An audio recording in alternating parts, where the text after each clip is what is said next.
নমস্কার, good afternoon. দেখুন, যে ভিডিওটা করছি এটা গ্রামের সাধারণত নদী, খাল, ওপরে আমরা ফরাসে বলে থাকি। সাধারণত মুর্শিদাবাদ ডিস্ট্রিক্টে গেলে এগুলো দেখা যায়। নদীয়াতেও রয়েছে কিছু। এটা কলকাতা অঞ্চলের খুবই একটা গুরুত্বপূর্ণ জায়গায় মধ্যে রয়েছি। শুনলে আশ্চর্য হয়ে যাবেন এটা কলকাতার কোন জায়গা। যেটা বললাম, কলকাতার কোন জায়গায় ওপরে সেক্টর 5 মজবাথান। এই খালের ওপরটা হচ্ছে কেষ্টপুর। এই যে ব্রিজটা দেখছেন এটা হচ্ছে আপনার নিউ টাউন সল্টলেকের সংযোগ। ওপরে যেটা তৈরি হচ্ছে ব্রিজটা নবনির্মিত, মানে ব্রিজ যেটা তৈরি হচ্ছে আর কি, এটা আপনার সল্টলেক থেকে নিউ টাউনের মেট্রো রেল প্রজেক্ট।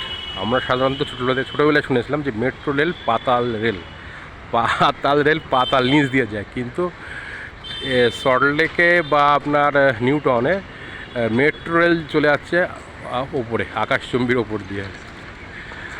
আর এটা বললাম কেষ্টপুর, ওপরটা কেষ্টপুর, নিউ টাউন আর সল্টলেকের সংযোগ যে ব্রিজ বা বাসটা যাচ্ছে দেখছেন, ঠিক একইভাবে সে খালের ওপরে। বিশেষ করে এখানে মুলিবাস বা তিনটালি গ্রামের যেটা ছাপ, মাটির ঘর বলবো না, মানে মেঠো গ্রামের যে একটা ঘরদোর, টালি টিন, এই ধরনের সাধারণত প্রচুর ঘরদোর এখানে। বড় বড় আবাস বা ফ্ল্যাট বা পাকা বাড়ির চোখে না পড়ার মতনই। আবার কিছুক্ষণ বাদে আবার কলকাতার মহাসমারোহে তার প্রভাব বিস্তার করে রয়েছে।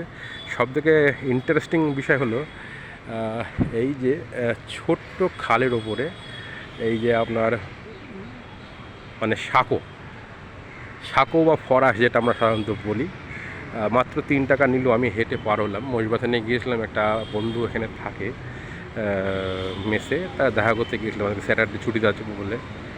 এই ফরাস দিয়ে পার হলাম।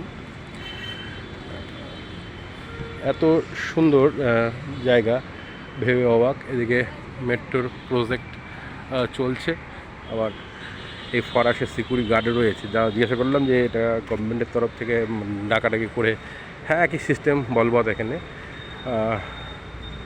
খুবই সুন্দর লাগলো এবং খুব ইন্টারেস্টিং ছোটো একটা ভিডিও আপনাদের উপহার দিলাম। দেখুন, সব জায়গায় সব জিনিস লুকিয়ে রয়েছে। খালি শহর না, শহরের মধ্যে গ্রাম রয়েছে, গ্রামের মধ্যেও শহর রয়েছে। যেখানে যেরকম অবস্থা সেখানে সেইভাবে সে জায়গা ফুটে উঠেছে। খুব ভালো রাখলাম। নমস্কার, ভালো থাকবেন।